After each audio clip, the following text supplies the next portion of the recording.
이렇게 많은 관객분들이랑 영화 보고 얘기하는 자기가 이 영화를 처음 보고 너무 떨고 계신 우리 윤가은분 계십니다. 일단 인사를 고개 밑에 숙여서 드리고 먼저 진행하겠습니다. 하나, 둘, 셋.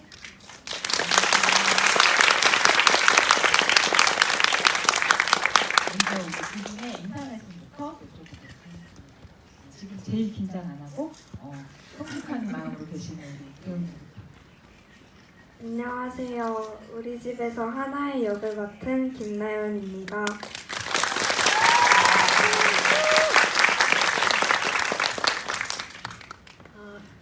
네, 안녕하세요. 저는 영화 우리 집을 만든 윤가은입니다. 오늘 너무 사실 개봉일이라고 생각하고 왔어요. 제 마음에 너무 떨리는데 일단 만나 뵙게 돼서 너무너무 반갑습니다. 감사합니다.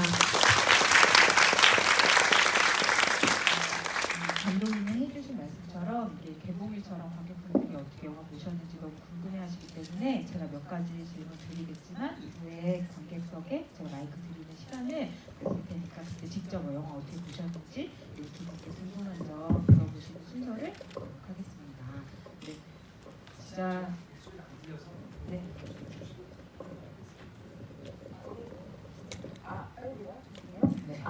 이제 잘 들리세요? 사실 근데 뭐 제 목소리가 중요하겠습니까? 이 자리에서 우리 감독님이랑 배우님 목소리 잘 들리면 되는데 사실 여러분들 다 아마 우리 집을 보시기 전에 우리들에서 펼쳐졌던 마법이 이 영화에도 똑같이 재생이 될 거다 이런 믿음을 가지고 오셨을 텐데 저도 이 영화에서 그 어느 때보다도 다시 한번 정말 어린이 배우한테 어떤 연기를 시켜서 영화 안에서 보는 것 같은 느낌이라기보다 정말 이 배우들의 정말 인물 그대로가 된 일상을 훔쳐보는 것 같은 느낌이 들잖아요. 그게 아마 윤가은 감독님 영화를 보시는 분들이 제일 좋아하는 점으로 손꼽으실 만한 점인 것 같은데 일단 우리 김하나 하나 역을 해주신 우리 죄송해요. 정신이 없네. 김나연 배우님께서 어떤 마음으로 연기를 하셨길래 그런 연기를 하실 수 있었는지부터 여쭤볼게요. 왜냐면은 똑같이 엄마 아빠가 싸우는 집이라도 하나는 자기가 뭐 하나하나 열심히 하면 잘 마무리를 지을 수 있다고 생각하잖아요. 그런 아이의 마음이 아니었다면 이런 이야기가 나올 수 없었을 것 같은데 하나가 어떤 마음이고 어떤 사람이라고 생각하셨는지부터 여쭤보려고. 일단 맨 처음에 생각을 했었던 하나는 굉장히 겉으로는 밝은 아이인데 안을 들여다보면은 많은 상처를 가지고 있는 아이라고 생각을 했어요. 그래서 그런 생각을 가지고 연기를 하다 보니 내가 진짜 하나라면 어떻게 행동을 했을까 이런 생각으로 촬영을 했었던 것 같아요. 그래서 그렇게 나왔던 것 같습니다.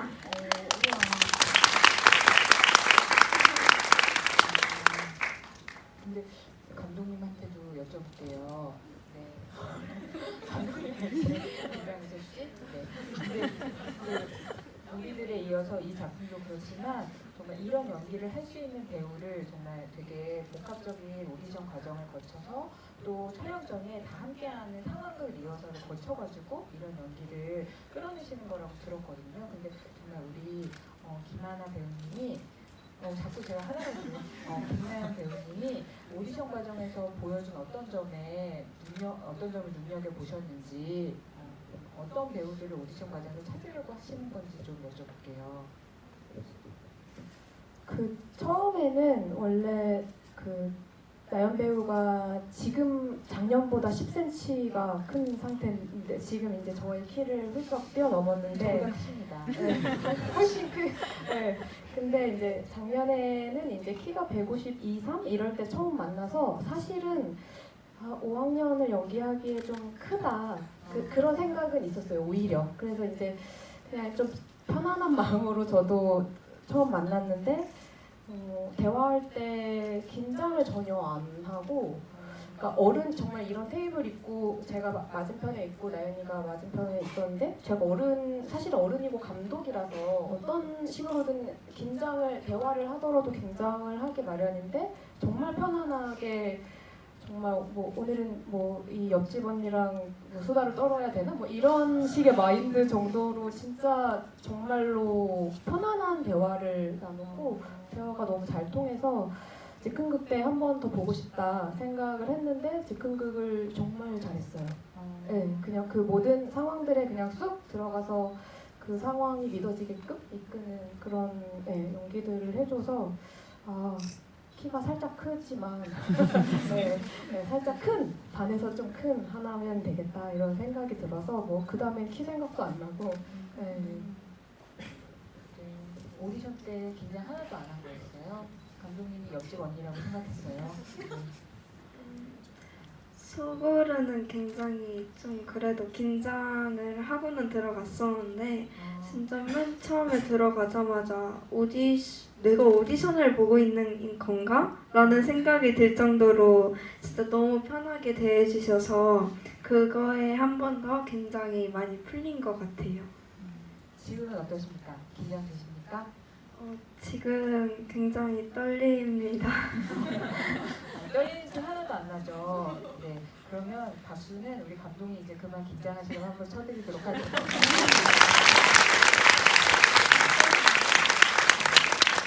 그리고 그 영화에서 보면은 그 하나가 만드는 요리책이 너무 예쁘잖아요. 근데 그게 진짜 리허설 상황극 하면서 직접 만드신 소품이래요.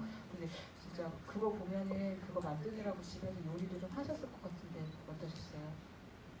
제가 리허설을 할 때 거의 일주일에 2가지 정도의 음식을 만드는 게 숙제였는데 제가 원래도 음식을 만드는 거를 엄청 좋아했었어요.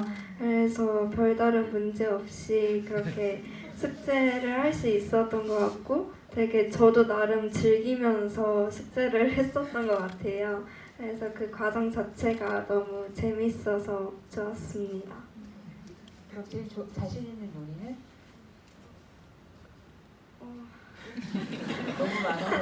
너무 많아서 그렇습니까? 미역국? 미역국? 한식에 재능이 있으시구나. 근데 영화에서 보면 하나의 가장 큰 특징 중에 하나가 가족이랑 되게 따뜻한 밥을 지어서 먹으려고 하는 거잖아요. 근데 또 하나가 되게 가족을 따뜻하게 다 모여있는 그런 풍경을 위해서 그런 것 같다는 생각이 들긴 하는데 하나의 마음으로는 왜 하나가 자꾸 이렇게 직접 요리를 해서 가족들한테 이렇게 다 같이 식사를 하자고 얘기한다고 생각하셨어요? 그렇게 막 밥에 대한 그런 생각을 가지게 된 이유는 아무래도 많이 부모님이 싸우시다 보니까 평소에도 잘 같이 안 있으시는데 밥을 먹을 때는 아무래도 마주보고 밥을 먹고 얘기도 하고 이렇게 되는 거니까 그 시간을 하나는 좋아했었던 것 같아요. 그래서 자꾸 가족들한테 밥 먹자, 어떤 거 먹고 싶어? 이러는데 들어주지를 않으니까 많이 속상했을 거예요. 본인 우리도 많이 속상했어요.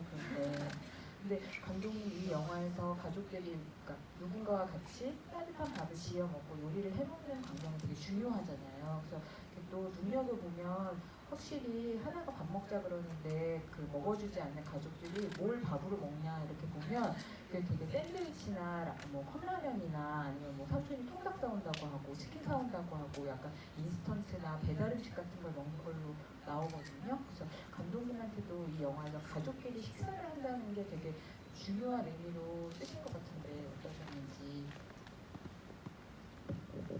네, 그러니까 하나의 사실 요리를 하는 취미는 사실 아이들도 다 취향이 있잖아요. 취미가 있고 그 각각의 개성들이 좀 밖으로 좀 나오는 표현되는 그런 인물이었으면 좋겠다 이렇게 생각을 사실 먼저 하다 보니까 하나한테 무슨 재능이 있으면 좋을까.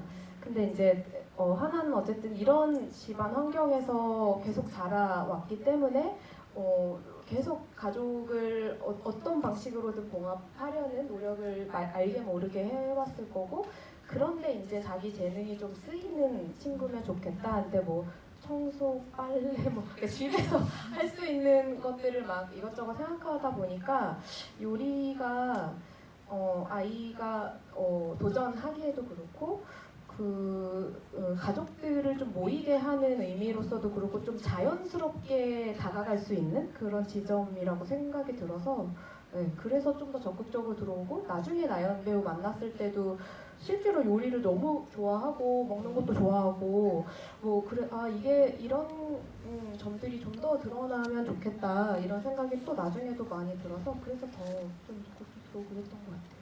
네. 혹시 오기 전에 가족과 따뜻한 밥 한 끼 같이 하고 오셨나요?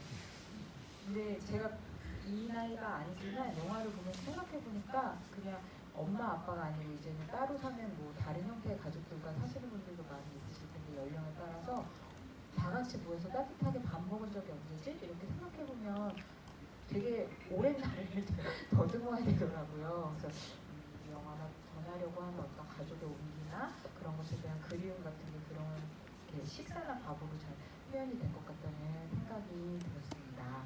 네, 또 재미있는 게 보다 보면은 하나가 이제 방학식 날 학교에서 이제 터덜터덜 돌아오는데 그때 왜 여행 가는 5명의 가족의 뒷모습을 보잖아요. 근데 사실 그때가 보면은 유진님의 가족이 삼촌까지 다 같이 여행을 가는 뒷모습이었던 거잖아요. 근데 그거를 다른 가족으로 해도 됐는데 감독님 유진의 가족으로 하신 이유가 뭔지 궁금하더라고요. 그거는 사실은 맨 처음부터 유민의 가족은 아니었던 것 같고요. 시나리오상에 이제 그냥 여행을 떠나는 듯한 풍경의 가족을 본다 이런 설정이 들어갔었는데 그게 이제 하나랑 유미, 유진이랑 같은 동네에 살고 있고 이전에 어떤 순간에는 서로 슬쩍 마주쳤을 수도 있는 그런 느낌을 좀 주고 싶기도 했고 사실 영화 전체에 유미 네 엄마 아빠 삼촌이 전혀 안 나오는데 저 사람들이 실제 존재하고 있는 사람들이다 이런 것을 저희 팀 안에서도 이것을 언젠가는 한 번은 드러내야 되는데 어디라도 좀 이렇게 들어가 있으면 나중에 발견하더라도 그냥 그런 느낌이 나면 좋겠다. 그리고 이제 사실은 그 엄마 아빠가 짐을 다 이렇게 바리바리 싸고 가고 있는데 삼촌이 이제 뭐 튜브 같은 걸 사와서 옥탑에서 놀려고 사온 거고 사실은 엄마 아빠를 배웅해주는 중인 자매 뭐 이렇게 일단은 생각을 하는데 이제 그게 하나가 보기에는 여행을 가는 모습처럼 보이는 그러니까 사실은 가족 안에 풍경이 되게 여러 가지가 있고 사람들은 겉모습만 보는데 그 내 안에 들어가면은 사실은 실제로 어떤 일을 겪고 있는지 또 모르잖아요. 그래서 그냥 나중에 이거는 뭐 영화 볼 때는 바로 라도 나중에라도 돌이켜 봤을 때 그냥 이런저런 의미들이 발생할 수 있지 않을까. 그래서 네 그때는 그런 식으로 생각을 해서 나름대로 의미가 있는 설정이네요. 근데 이 영화 속에서 우리 하나랑 인물에게 이 영화가 그리고 있는 여름이 어떻게 보면 가족의 갈등을 이렇게 없애기 위해서 가족 여행을 막 열심히 추진하는 시간이자 우리 유미 유진 자매를 만나는 시간이기도 하잖아요. 근데 하나한테 유미 유진이라는 그 자매가 어떤 느낌을 갖게 하는 사람들이라고 생각했어요. 그 사람들과의 관계가 어떤 거라고 생각했어요. 서로가 가장 고민을 많이 할 시기에 유미랑 하나가 만난 거잖아요. 그래서 서로가 서로한테 위로도 해주고 그리고 같이 옆에 있어주는 존재라고 생각을 했었던 것 같아요. 그리고 하나가 요리를 했을 때 아무도 안 먹어주는데 유일하게 먹어주는 거는 유미랑 유진이었잖아요. 그래서 정말 많은 위로가 되지 않았나라고 생각을 합니다. 정답입니다. 너무 말씀을 잘하십니다. 근데 저는 약간 다 우리들 보고 오신 분들 많으실 거라고 생각해서 이 질문 드리고 싶은데 우리들도 보면은 그 주인공 중에 선이랑 지아가 같이 놀 때 왜 우리 선의 동생 윤희가 항상 같이 있고 둘이 이렇게 윤희를 돌봐주는 느낌으로 같이 있잖아요. 근데 이번 영화에도 보면은 우리 하나랑 윤희가 있는데 유진이가 항상 같이 있고 셋이 함께 노는 풍경이 너무 좋아 보이잖아요. 그래서 감독님이 만드실 때 왜 주인공의 나이대보다 조금 더 어린 동생이랑 같이 놀게 만드는 장면을 쓰시는 걸까 좀 궁금하더라고요. 그래서 감독님한테 나이 터울이 그 정도 나는 동생이 있으신가 이런 생각도 들고. 저는 개인적으로 3살 아래 남동생이 있었는데 저런 귀여움을 장착했는지는 잘 기억이 대가가 어린 시절에 되게 귀여워하긴 했고 근데 이제 우리들 때 사실은 그 윤희의 캐스팅이 제가 원하던 캐스팅이 아니었어요. 그러니까 원래는 이거 말 잘했는데 원래는 그런 게 아니라요. 원래는 그 좀 차분하고 좀 안에 좀 뭐라 해야 되지? 안에 이렇게 뭔가 100살 먹은 노인이 들어있는 것 같은 어떤 신비로운 뭐 그런 느낌을 가진 아주 조용한 아이라고 원래는 캐릭터 막 그렇게 생각을 해놨는데 그런 멀죠. 친구가 실제로 없어서 이렇게 찾다 보니까 이제 근데 민준이를 만났는데 민준이는 정말 그게 있는 친구인데 그 친구가 너무 매력이 있고 그냥 그런 친구가 현장에 있으면 좋겠다 그냥 그런 마음이 들어서 캐스팅을 했고 그 친구의 있는 그대로의 너는 존재를 해줬으면 좋겠어 이렇게 해서 됐는데 이제 나중에 알았어요. 관객분들이 개봉하고 나서 그 윤희가 좀 숨통을 틔워주는 역할을 하는구나. 그때 관객분들이 좀 쉬었다 가시는구나. 영화에 그런 게 필요하구나. 이런 생각을 그때 처음 했고 이번에는 사실은 하나한테 친구가 있으면 좋겠다고 생각해서 윤희라는 또 다른 가족의 문제를 가진 친구가 생겼는데 이게 시나리오 진행을 하다 보니까 둘 다 너무 짐진 게 많아서 안 만나지더라고요. 그러니까 서로를 바라볼 수 있는 기회나 시간이 너무 없는데 이 둘을 어떻게 만나게 해주지 좀 자연스럽게 부드럽게 근데 하나는 원래부터 막내인 설정이었고 윤희가 좀 짐을 많이 진 아이니까 동생이 만약에 있으면 그 좀 무해하고 건강하고 어디로 갈지 모르는 그런 동생이 있으면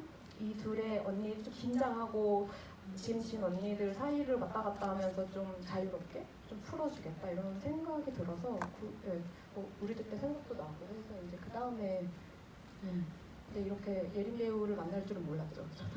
네. 예린 배우의 매력이란? 존재 그 자체로 그냥 이번에도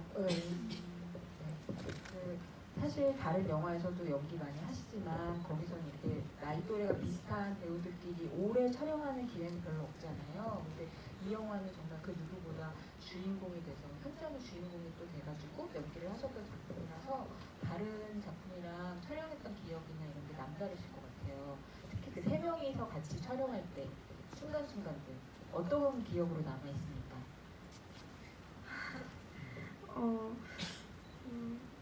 이렇게 동생 2명과 촬영을 했었던 거는 거의 처음이었던 것 같아요. 그러다 보니까 어떻게 대해줘야 될지도 잘 모르겠고 이런 고민이 있었는데 그런 고민이 언제 없어졌는지도 잘 모르게 많이 시야는 친구 같다라는 생각이 들었고 유진이 그러니까 예림이는 진짜 너무 귀여운 동네 동생 같다라는 느낌이 들어서 그런 고민이 생길 시간의 틈도 없이 바로 친해질 수 있었던 것 같아요. 그러다 보니까 촬영장에서도 너무 즐겁게 촬영을 하고 그래서 너무 특별한 경험이었습니다. 세분이 나오기만 해도 되게 영화가 알록달록해지는 기분이 들더라고요. 아마 근데 나이 더 드셔서 보시면 더 소중한 여러분의 기억으로 남으시지 않을까. 지금 우리가 뭘 느끼는지 그때 가서 진정으로 느끼시지 않을까 이런 생각이 듭니다. 네. 근데 저 배우님한테 진짜 궁금해서 여쭤보고 싶었는데 이게 스포일러가 될까봐 영화를 다 보신 분들 앞에서 오늘 물어볼 수 있어가지고 되게 다행이라고 생각하거든요. 근데 사실 그 맨 뒤에 3명이 여행을 다녀오잖아요. 근데 원래 여행 가려고 했었던 목적을 이루지도 못하고 어떻게 보면은 막 싸우기도 하고 해서 되게 속상한 기분이었을 것 같은데 집에 와가지고 엄마 아빠한테 혼나면 어쩌지 이런 걱정도 있을 텐데 되게 빈집에서 혼자 가족들 다 같이 먹을 밥을 짓잖아요. 그때 하나가 무슨 마음이었을까 이런 생각이 되게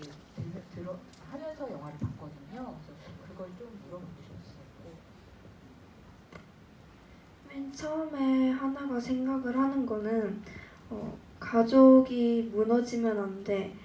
이렇게 엄마 아빠는 항상 같이 있어야 돼. 떨어지면 안 돼. 이런 생각을 했었던 것 같아요, 주로.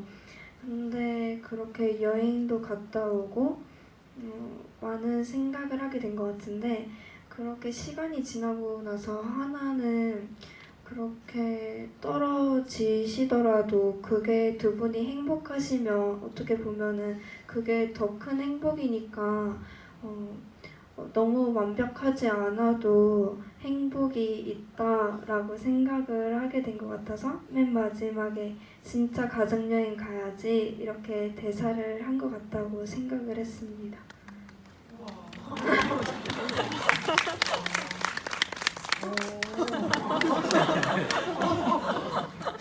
이거 제가 생각한 대답이 아닌데요. 제가 생각한 것보다 훨씬 되게 깊은 생각이 담겨있는 답변을 해주셨네요.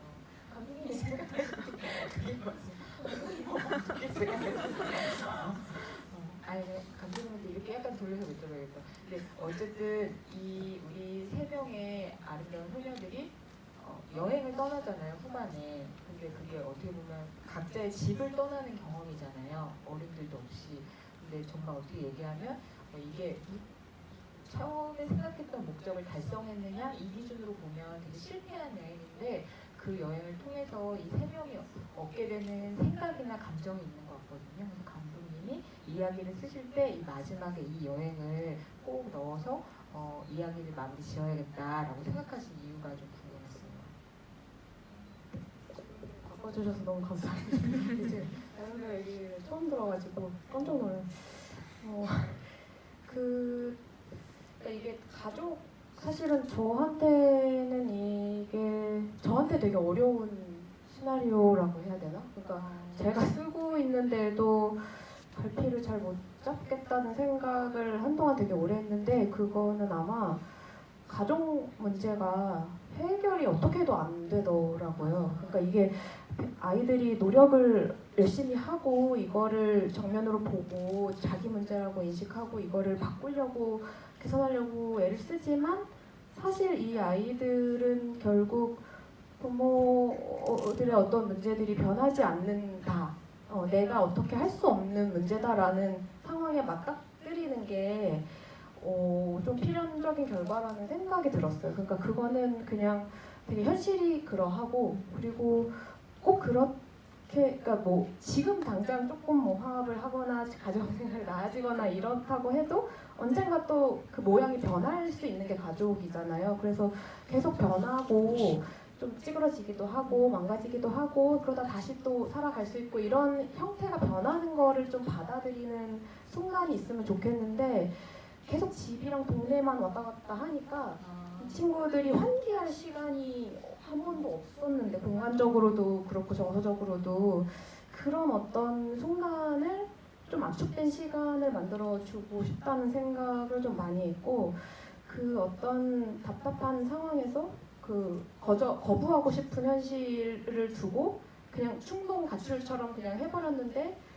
그 안에서 감정이 저절로 분출되는 순간이 있고 그리고 사실은 막 텐트를 발견하고 자고 이런 거는 그리고 돌아오는 식의 시나리오도 바로 써봤거든요. 그러니까 이렇게 별의별 엔딩을 다 고민을 해봤는데 그냥 시나리오를 계속 고치다 보니까 이 친구들도 계속 고통받는 상황에 그 영화의 1시간 이상을 너무 고통스러운 상황 속에 있어서 한 번은 선물을 해주고 싶었어요. 그냥 셋만의 공간에서 셋만 있어도 충분한 아주 만족스러운 시간을 어른들 없이 보내는 그런 게 이 친구들한테 생기면 앞으로 좀 살아갈 힘이 좀 더 나지 않을까? 뭐 이런 여러 가지 그냥 생각들이 종합이 되면서 그런 길을 걷게 해본 것 같아요. 근데 저도 그 텐트씬이 약간 어떻게 보면 이 영화가 주인공들에게 주는 약간 판타지? 정말 선물 같은 판타지? 그래서 아까도 말씀드렸지만 실패한 여행일 수도 있는데 그 순간이 남았기 때문에 이들에게 이렇게 오래오래 감정적으로 선물처럼 남을 것 같은 경험이 되는 그런 여행이라고 생각했어요. 그 여행의 끝에 우리 하나가 이런 깊은 생각을 할 줄은 정말 몰랐네요. 네, 정말 대단하십니다. 그러면 여기 무슨 질문을 해도 다 얼마나 멋진 대답을 해주실지 다 이제 기대가 되시죠? 그래서 객석에 마이크를 드리는 시간을 갖도록 하겠습니다. 마이크는 저쪽에 준비가 돼 있고, 네, 하나 둘 셋 하면 손을 들어주시면은 일단 네, 이렇게 올라갈까 봐요. 네.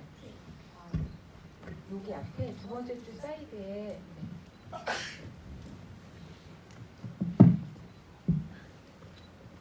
네, 감독님 영화 진짜 잘 봤습니다. 감사합니다.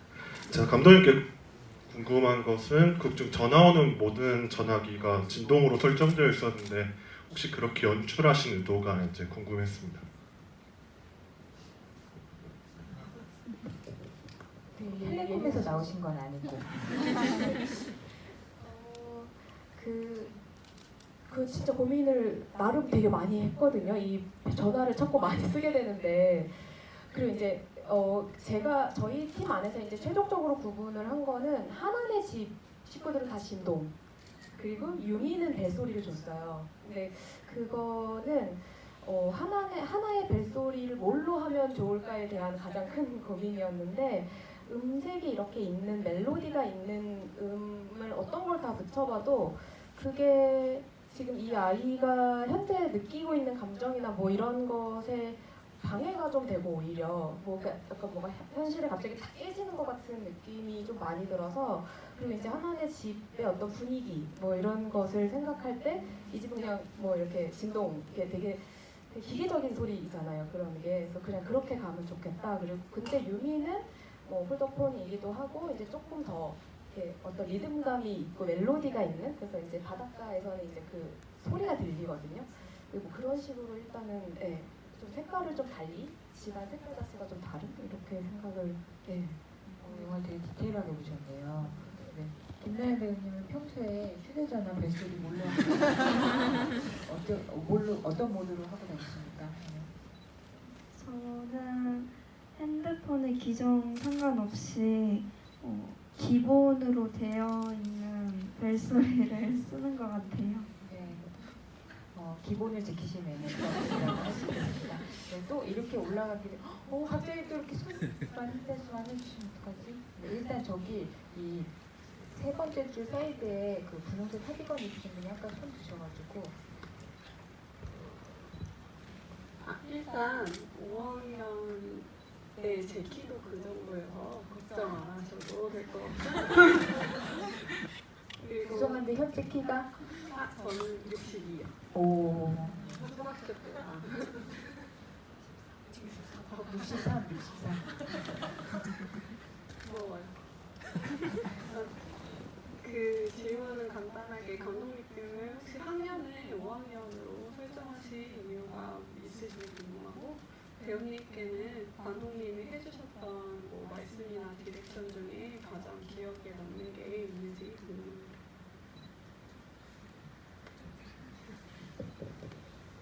학년은 너무 이제 어리지 않았으면 좋겠다는 생각을, 일단은 그러니까 알 만큼은 아는 정도의 나이면 좋겠다고 생각했는데, 저한테 제가 생각하는 학년은 서울 6학년이었던 것 같아요. 근데 4학년은 밑에 동생들이랑 같이 놀기에 아직 언니의 느낌이 조금 덜 나는 느낌이 저는 좀 개인적으로 받았는데, 또 6학년을 하자니 6학년은 좀 더 냉소할 것 같은 느낌이 좀 드는 거예요. 그리고 이제 그 학교 안에서 제일 고학년들이 약간 그렇게 되잖아요. 이제 나 이제 다 살았고 다 알고, 그래서 이렇게는 안 될 것 같은 그 중간 단계를 건너가고 열심히 건너가고 있는 친구면 좋겠다. 이래서 왠지 5학년 이렇게 저는 될 것 같아요.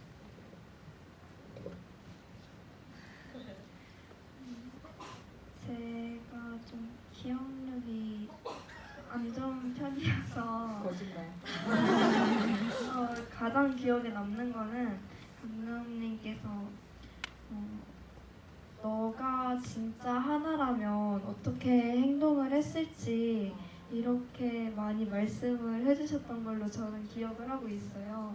그래서 저는 되게 어떤 씬을 찍을 때는 진짜 너무 어떤 감정일까라는 고민이 있었기도 한데 그때 진짜로 하나라면은 이렇게 행동을 했겠다라고 생각을 하면서 임했던 것 같아요. 모든 씬, 모든 연기가 다 진정으로 느끼시면서 한 거다 이렇게 생각하시면 될 것 같고 네, 또 이게 손을 많이 들어주셔서 어떡하지? 네. 일단 여기 네 번째 줄에 파란 셔츠 입으신 분한테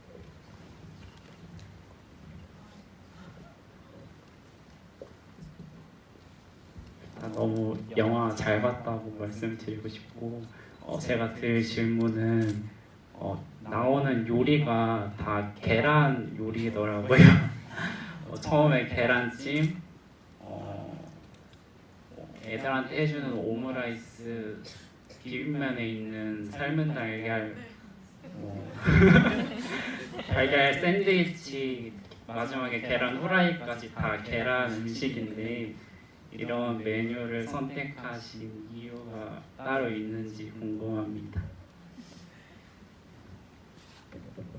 제가 계란을 되게 좋아해요. 진짜 계란을 좋아해서 저 새끼도 먹을 수 있는데 사실 근데 이제 물론 저희 사심도 들어갔지만 요리가 아직 익숙하지 않은 어린 친구들이 어떤 요리를 먼저 하는지 조사를 좀 많이 했었어요. 근데 대부분 계란 깨고 뭐 이런 거부터 시작하더라고요. 사실 그러고 나서 돌이켜보니까 저도 계란부터 시작을 했던 기억이 나고 실제로 그 오디션 하면서 정말 많은 친구들 만나서 요리해봤니? 뭐 해봤니? 하라고 했을 때 거의 99%의 친구들이 계란. 그래서 계란이 생각보다 아이들에게 되게 쉽게 접근할 수 있고 그리고 계란은 실패를 잘 안 하잖아요. 그러니까 뭐 간을 잘못 맞추면 혹시 실패할 수도 있지만 뭐 그런 면에서 그리고 이제 실제로 나연 배우도 계란으로 여러 가지 요리를 해봤다 그래서 우리 컨셉은 하나 잡자 계란으로. 네. 약간 계란이 또 깨지기도 쉽고 다루기가 어떤 면에서 좀 어려울 수도 있는데 또 쉽게 접근할 수도 있고 좀 다양한 면을 좀 지닌 것 같아서 재미있는 것 같았어요. 네. 영화를 다들 되게 디테일하게 보시나 수첩이 적으면서 보시나 봐요. 또 손에 들어주시고 이게 시간이 아주 많이 남지가 않아가지고 어떡하지? 네, 여기 노란색 계란 같은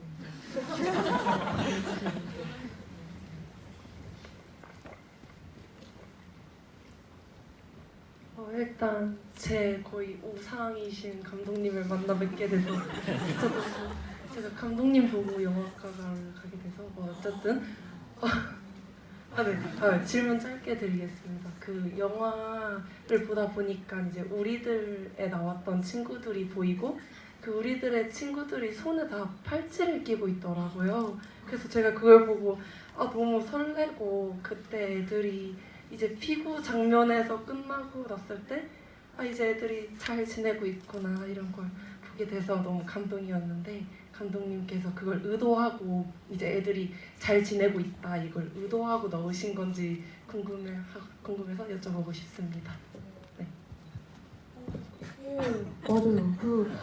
맞아요. 저희 스태프 중에서도 몰라보는 저희 현장에 있었는데도 몰라보는 친구들이 있는데 진짜 깜짝 그거를 어떻게 아셨지? 그래서 심지어 우리들 때 연출부를 했던 친구가 팔찌를 다 만들었는데 그 친구 다시 접근해서 미안해 리아야 뭐 팔찌 좀 만들어줘 그래. 근데 그거는 이제 우리들에 나왔던 친구들이 영화를 처음 봤을 때 3년 전에 처음 봤을 때 이 친구들이 어떻게 될 것 같아요? 이렇게 질문했을 때 셋 다 선이랑 지아는 결국 다시 친구가 될 거고 보라도 나중에는 어떤 화해를 통해서 또 새로운 친구가 될 거예요. 우리는 강력하게 그렇게 믿는다고 얘기를 했던 게 이게 나랑 또 다른 생각이 있구나. 이 친구들은 다 생각이 있구나. 이런 생각이 들어서 그냥 그 꿈을 어떤 면에서 좀 실현을 시켜보고 싶어서 발견을 하실 수도 있고 안 하실 수도 있는데 사실 그 중간에 보라가 찬이한테 팔찌 줬잖아요. 그거 이제 나 손재주 없는데 친구한테 배워서 만들었어 이렇게 얘기하는 것도 사실은 이제 그러니까 이들은 우리가 겪은 어린 시절이랑 또 다른 어린 시절 훨씬 튼튼하고 훨씬 좋은 관계를 다시 맺을 수 있는 그런 관계로 나아갔으면 좋겠다 이래서 팔찌를 맞아요. 약간 무서워지기 시작하는 약간 내 눈으로 영화를 보시는 분이랑 보게 그런 것 같아가지고 좀 무서워지긴 하는데 네, 또 손을 들어주시면은 네, 여기 이렇게 흔들어주시면 저기 하늘색 남자 느낌 네, 손 들고 계세요.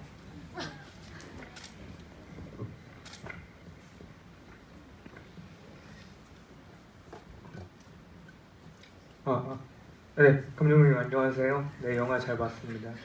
네, 저는 다른 게 아니라 이제 맨 마지막에 왜 이렇게 목소리가 크지? 죄송합니다. 네, 금방 끝낼게요. 원래 크신 거예요.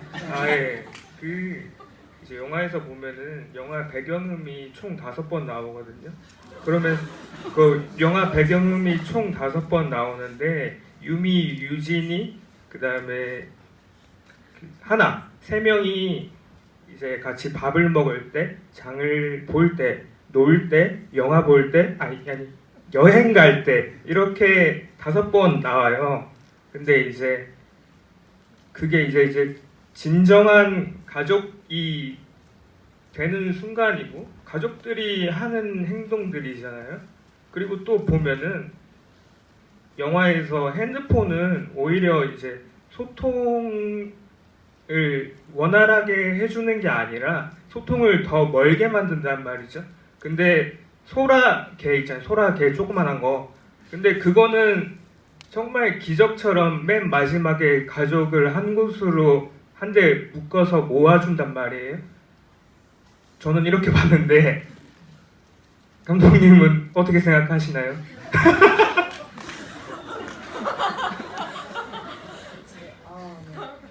평론가님 같이 평을 얘기해 주셔가지고 일단 음악이 5번 사용되는데 음악이 사용되는 순간마다 다 이제 새 주인공 가족 같은 경험을 나누는 순간이다. 음악을 쓰신 기준에 대해서 음악이 그 중간에 끊었다가 다시 시작되고 하는 것까지 포함하면은 한 전체 엔딩곡 빼고 한 8곡 아마 그 중간에 이렇게 뭉쳐 있어가지고 그걸 이제 한 곡으로 해석을 하실 수도 있다고 생각이 드는데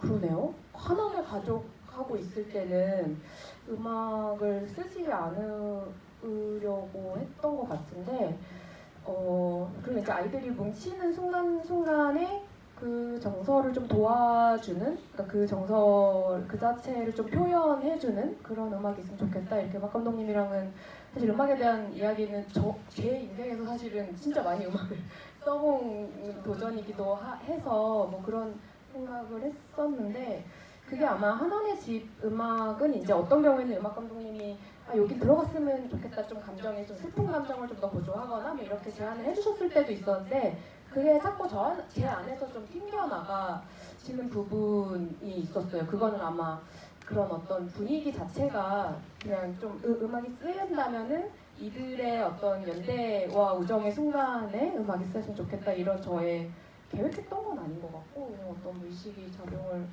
했지 싶다는 생각이 좀 드네요. 그리고 휴대전화가 오히려 그 소통이 안 되는 순간들을 보여준다면 그 반대에서 그 조그만 그 소라 그게 주인공들을 하나로 묶어준 역할을 하는 것 같다 이렇게 보셨다고. 네, 감사합니다. 그렇게 보면 좋을 것 같아요. 약간 정말 이 자리가 무서워지는 이게 약간 마지막 분한테 이제 기회를 드려야 될 것 같은데 배우님이 한 분 골라주실래요? 내가 너무 어려운 부탁을 드렸죠. 어떡해요? 저기 2번째 줄 계신 네, 안경 쓰시고.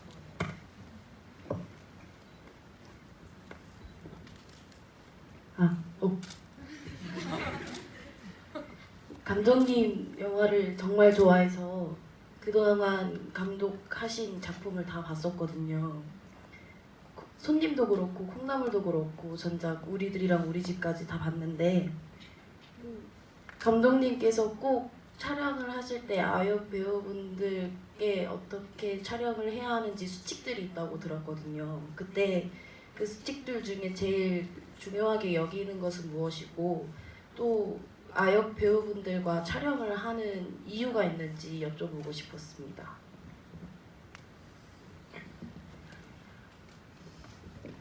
이유 그냥 이게 뭐 제가 계속 평생 어린 영화의 장인이 되겠어 이런 그런 포부도 없고 사실 저한테 되게 자연스러운 일이에요. 어린이가 주인공이 되는 일은 저도 왜 그런지 사실 잘 모르겠는데 이게 계속 생각을 해봐도 딱 부러지는 이유가 저한테 잘 안 나오는데 요새 많이 드는 생각은 그냥 취향. 제가 그런 얘기를 너무 좋아하는 것 같아요. 근데 제가 어렸을 때부터도 그런 서사나 뭐 그런 문화가 되게 많잖아요. 영화 중에서도 그런 영화에 훨씬 더 감정을 많이 쏟게 되고 그냥 이렇게 어렸을 때 일을 돌이켜보면 뭔가 마음에 막 계속 생겨나고 마음에 뭔가 감정들이 생겨나고 이걸 표현하고 싶기도 하고 내 말을 좀 들어줬으면 좋겠고 뭐 이런 감정들이 있는데 그 당시에 표현을 많이 못했던 기억이 많아요. 저 그냥 제 안에 험맺힌 어린애들이 속에서 막 있다는 생각이 들어서 그냥 그런 것들 글을 쓸 때 그냥 그런 마음들이 다른 마음을 터놓는 시간이 되면 좋겠다. 나도 좀 들여다보고 뭐 이런 생각 그리고 이제 그런 이야기를 좋아하는 거 그런 것 때문에 그런 거 같고 수칙은 사실은 이번에 처음 글로 써봤는데 문서화되는 게 이렇게 무서운 일인지 저도 처음 알았는데 그전에는 이 말로만 했어요. 근데 이제 말로 하니까 다 날아가고 저도 기억을 못 하더라고요. 어떤 순간이 되니까. 그리고 우리들 현장 저도 장편이 처음이라 아이들이랑 하는 게 현장에서 예상치도 못했던 뭐 실수를 하게 되고 저도 스태프들도 너무 좋은 사람들인데 어느 순간에 어떤 걸 놓치게 되고 그래서 배우들한테 너무 미안해지고 막 이게 저한테 막 정립이 돼서 다음 현장에는 그런 미안함이라도 좀 우리가 적어도 그렇게 느꼈던 거에 대해서는 다시 실수하지 말자. 그래서 이제 스태프들 다 같이 의견 모아서 어떤 점 조심했으면 좋겠다 이렇게 의견을 듣고 제가 이제 썼는데 실제로 정말 못 지킨 게 너무 많고 그 중에서 제일 그래도 신경을 썼던 거는 질문을 좀 많이 하려고 노력을 했어요. 그러니까 사실은 어린이 배우들이 현장에서 정말 많이 참거든요. 정말 많이 참고 책임감도 정말 강해서 본인이 필요한 것들 뭐 혹은 쉬고 싶다거나 뭐 화장실 가고 싶다거나 뭐 이렇게 본인들이 다 욕구가 있는데 그거를 절대 표현을 안 하고 물어봐도 대답을 안 하는 경우들이 있어서 참는 게 다 보이거든요. 그런 상황을 안 만들고 싶어서 우리는 일단 물어보자. 뭐 30 정했어요. 30분마다 1시간마다 연출부들 이렇게 연출 잡고 돌아가면서 배우들 다 물어보자. 그렇게 당번이 있어요. 그러면 이제 돌아가면서 계속 컨디션 체크하고 정말로 괜찮은지 뭐 이런 것들을 물어는 보자. 뭐 이런 거는 최대한 지키려고 했는데 어떠셨어요? 이런 촬영 수칙이 없어도 리허설 때는 촬영 수칙이 없었거든요. 없었는데도 굉장히 너무 잘 대해주셔서 그거에 너무 감사했는데 촬영 첫날에 딱 갔는데 촬영 수칙이 있다 하셔가지고 진짜 너무 감사했고 존중받고 있는 그런 감정도 들어가지고 너무 감사하고 그리고 이런 촬영 수칙이 있다는 게 안 믿겨질 정도로 진짜 그 전에도 너무 잘 대해주셨고 모든 게 완벽하게 잘 지켜졌던 것 같아요.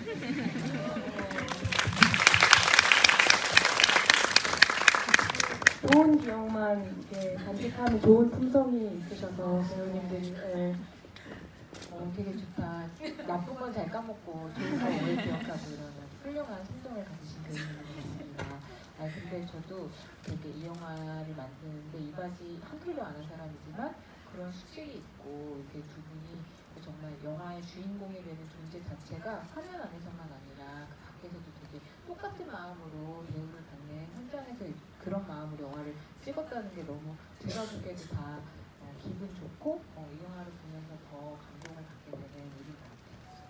그래서 이 영화 안팎으로 너무 매의 부분을 영화에 잘 알고 계신 분이라고 영화를 봐서 감사하고 또 다 더 엄청난 질문들을 막 해주실 것 같은데 다 못 받아들여서 너무 죄송해요. 근데 아까 얘기해 주신 거에 이어서 제가 이 질문을 우리 배우님한테 마지막으로 꼭 드리고 싶은데 우리들의 주인공들이 그 이후에 어떻게 됐을까 물어봤을 때 일반적인 어른들이랑 다른 생각을 얘기해 준 것처럼 배우님은 어떻게 보면 어른이 보기엔 이 영화의 결말이 씁쓸하기도 하거든요. 근데 보시기에 이후에 이 주인공들이 어떻게 됐을 것 같다고 생각하시는지 좀. 네.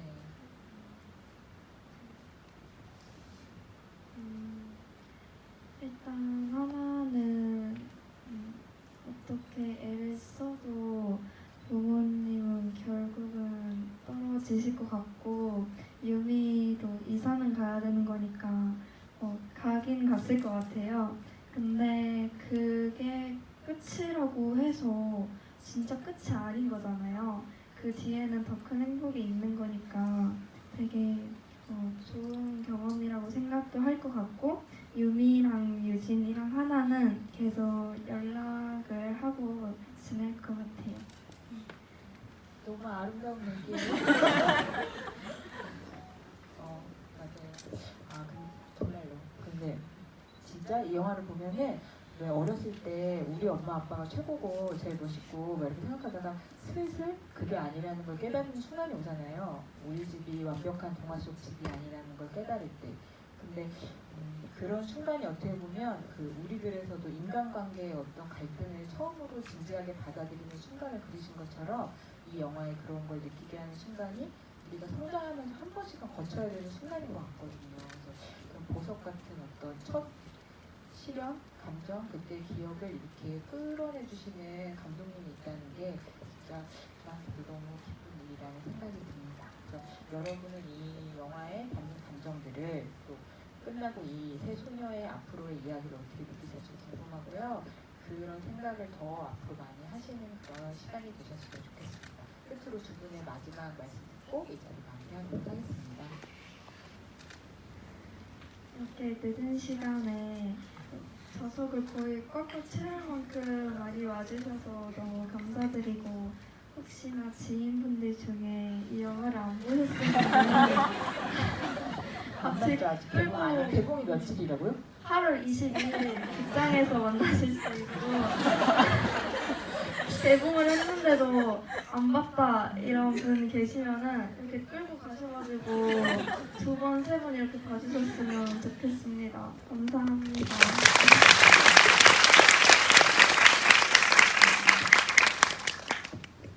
제가 옆에서 걱정을 좀 해가지고 저희 배우님이 다 제 마음을 다 얘기를 해주신 것 같고요. 저 진짜 오늘이 저 이렇게까지 떨린 적이 없었던 것 같아요. 그 우리들 때도 그때 그냥 뭔지 모르고 그냥 막 갑자기 주기를 하고 막 이래서 그때는 뭐 떨리긴 떨리지만 이제는 그리고 이제 이제 어쨌든 우리들 좋아해 주셨던 분들이 오신다 그래서 저한테 가족들인데 이 가족들이 어떻게 보실지가 저한테 너무 중요한 거예요. 영화를 만드는 내내도 그랬고 어쨌든 오늘 이렇게 정말 만나 뵙게 돼서 얼굴 다 보고 만나 뵙게 돼서 너무너무 좋았고요.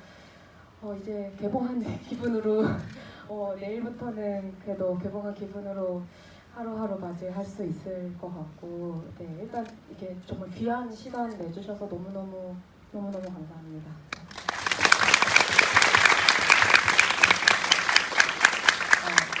여러분들이 우리 집을 홍보하는 우리들이 돼주실 일이라 믿어지지 않습니다. 여러분, 진짜 오늘 너무 열띠게 끝까지 자리 지켜주셔서 감사하고요. 감독님과 배우님과 함께하는 자리가 또 많이 마련되어 있으니까 오늘 다 지금 못하신 분들은 그때 또 만나 뵙는 걸로 하겠습니다. 그럼 다시 일어나서 인사하는 걸로 마무리할까요? 네, 하나 둘 셋 할게요. 배우님이 해주세요.